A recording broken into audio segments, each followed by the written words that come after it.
Australia से आए NRI doctor Lakshman प्रसाद ने सरकार और प्रशासन से लगाई गुहार कि रिश्तेदारों के द्वारा भूमाफियाओं के साथ मिलकर उनके हिस्से की जमीन बेची जा रही है।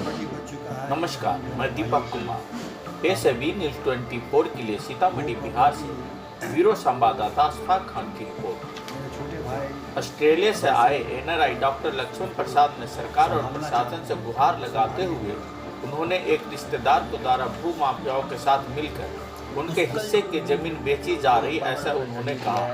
और इस सब में एक पूर्व पत्रकार जो कि एक अखबार के ब्यूरो प्रमुख के रूप में कार्यरत थे, उनकी भूमिका भी संदिग्ध रही है और पत्रकारिता की आड़ में गलत तरीके से पावर ऑफ अटॉर्नी लेकर जमीन अवैध तरीके से भूमाफियाओं के साथ मिलकर बेचने की बात कही, जिसको लेकर एनआरआई को ऑस्ट्रेलिया से सीतामढ़ी आना पड़ा और सरकार और प्रशासन से न्याय की गुहार लगाई, जिसकी जानकारी संवाददाता सम्मेलन के माध्यम से मीडिया को दी गई।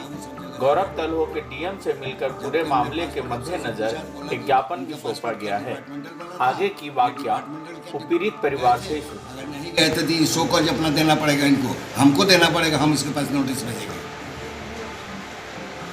क्योंकि हम तो पटना में रहते हैं।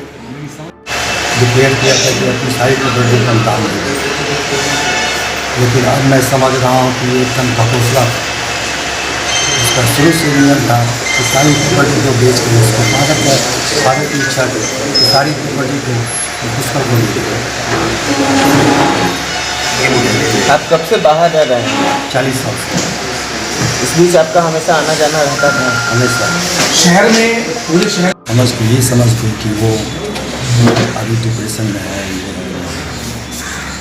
लेकिन जब वो लिख के चला गया और बोलना शुरू किया कि हम अपंग हैं, हम बेड हैं, हम चल नहीं पाते हैं, तब मुझे बड़ा गुस्सा आया। ये तो एक तो वो, दूसरी बात किसी को पावर और अटॉर्नी दे के चला जाना कि सारी प्रॉपर्टी को बेच के पैसा हमको दे, ये एकदम अन्याय की बात है।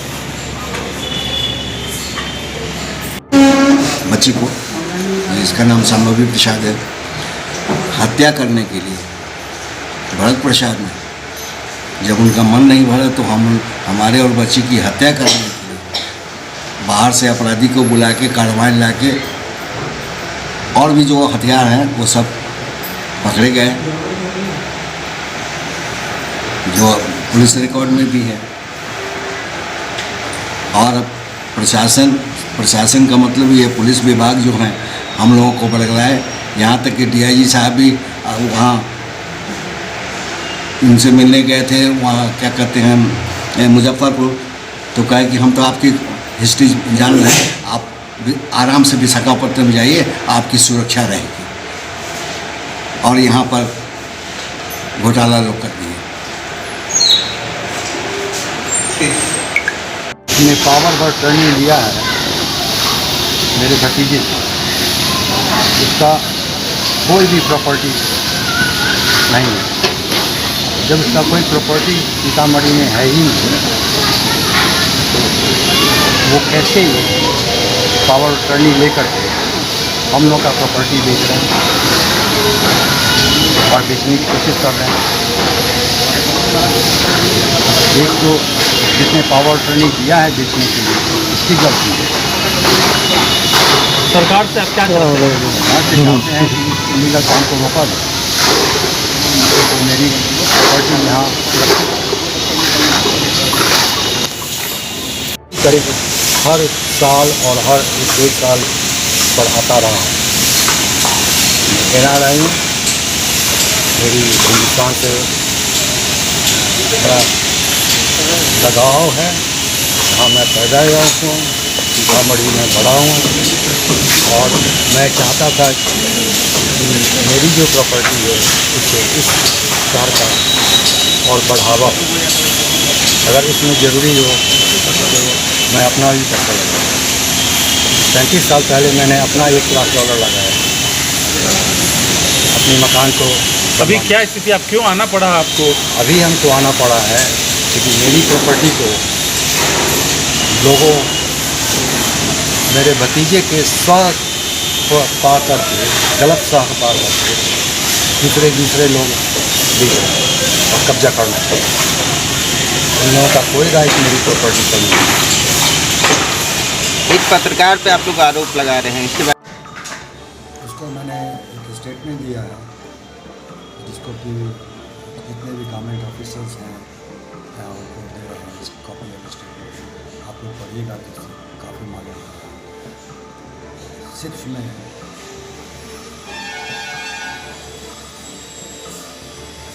मेरे भतीजे उसका बहुत अन्याय कर रहे हैं। उनके फादर ने हम लोगों का सारा तो नहीं लेकिन काफ़ी प्रॉपर्टी बेच दिया था। जो हुआ मुझे उसको कुछ नहीं कहना है। उसका क्या कहते हैं, उसका बेनिफिट उठाना अपने उसके मदर फादर का डेथ होने के बाद वो तुल गया है कि सारा प्रॉपर्टी हम लोगों का वो ले जाएगा बेच के। ये एकदम अन्याय की बात है। मतलब ये पारिवारिक में ज़मीन संबंधित विवाद है, जो सबके हिस्से का ज़मीन कोई एक व्यक्ति के द्वारा बेचा जा रहा है या कुछ ऐसा। उसका नाजायज़ फ़ायदा उठा रहा है अपने मदर फादर को बेचकर। इसका कंप्लेन आप लोग नहीं, इससे का भी प्रॉपर्टी बेच दिया। तो पुष्कर ने पावर ऑफ अटर्नी आपसे लिया था?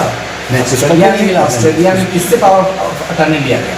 पुष्कर ने दिया है किसी आदमी को पावर ऑफ अटर्नी, जो पता है ये 15/4/19 को 15 अप्रैल 2019 इसने पावर ऑफ अटर्नी को दिया है ब्यूरो प्रभारी रवि भूषण सिन्हा। और उन्होंने बेचना शुरू कर दिया। उन्होंने बेचना शुरू किया। आपका ये इल्ज़ाम है कि सारी संपत्ति अब आपकी है, जिसे बेचने से रोका जाए। आगे आप क्या कदम उठाइएगा इसमें? कोर्ट प्रोसेस हम लोग कदम उठा ही रहे हैं, लेकिन कोर्ट प्रोसेस में उसको सिंपैथी मिलती है, उसको बॉडीगार्ड मिलता है। किस लिए वो आता क्यों है? क्योंकि उसकी कोई प्रॉपर्टी नहीं है। जो उसकी प्रॉपर्टी उसके फादर ने उसके बैंक में अकाउंट में जमा कर दिया है। तो ज़मीन में कहाँ से चलाया जब उसका कोई नाम नहीं है, उसके फादर का कोई नाम नहीं है। ज़मीन हम लोगों का है, वो क्यों आता है उसको? अभी जो ज़मीनें हैं क्या सबके नाम से अलग अलग खतियान बन चुके हैं, या फिर एक पुराने जो बाप दादा की जो ज़मीन है उसी नाम से खतियान? न, ये जॉइंट कंबाइंड है। हम लोग मदर फादर 2161 में 6 हिस्से में पूरी प्रॉपर्टी को बंटवारा हुआ। एक कानून उस समय पास हुआ था 1960 में। कानून था कि महिलाओं को अधिकार मिलना चाहिए। इसी के हिसाब से ये बना था। और फिर हम लोग 4 आदमी, चूँकि भरत प्रसाद पिताजी के साथ या परिवार के और सदस्यों के बाद बहुत ही जाति कर रहे थे, तो 4 हम लोग, माता पिता दोनों भाई, हम लोग एक कंबाइंड होके हम काम कर रहे थे। उसमें उन्होंने बहुत सारे डिस्टर्ब करके ज़मीन को उन्होंने बल के द्वारा, जो बहुत सा FIR है रीगा थाने में और सीतामढ़ी थाने में, 1-2 FIR नहीं है, लेकिन पैसे का खेल, उनके पास सरप्लस पैसा, उसका दुरुपयोग उन्होंने करके हम लोगों को। इसी सब को देख करके अनीता ने मुझे बुलाया था।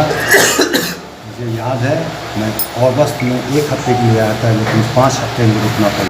हम उस समय अनीता को बोल के गए थे कि आप जो भी कीजिएगा आपको हम सारा सपोर्ट कर रहे हैं। हम लोगों ने ज़मीन बांटना भी शुरू किया। कपड़ौल में हम लोग का ज़मीन का था, उसमें हम लोगों ने एक टाउनशिप की, इसमें इस टाउनशिप को बनाएंगे और उस टाउनशिप में लोगों को बसाएंगे। हम तो इस प्लान पर, और इस बीच में 3 उनका मर्डर हो गया। उसके बाद मेरे भाभी का भी मर्डर। कितनी बार मैंने कहा था उनको कि अपने अकाउंट यहाँ लॉकर में पैसा मत रखिए, वीडियो मैं खाने वाला हूँ तो कि आप जो इसका कैसेट है इसको सामने में क्यों रखें, उसको छिपाइए कहीं। अगर कुछ होगा तो पहला तो आदमी कैसेट लेके चला जाता है। पुस्तक था उस समय, पुस्तक का डायरी में देखिएगा वो भी आया। पुस्तक को मैंने इंस्ट्रक्शन दिया था कि पहला काम इसको तुम हटाओ, इसको छपाओ कहीं। तो कल ही नहीं, समझ ही नहीं उन लोगों को। नहीं तो आज को पता लगता है कि कैसे इनका मर्डर हुआ। मेरा संदेह है कि लॉकर में काफ़ी पैसा, पैसे के वैसे मर्डर हुआ। मेरा अब पूरा विश्वास है, ये मुझे पता नहीं लेकिन अब पूरा विश्वास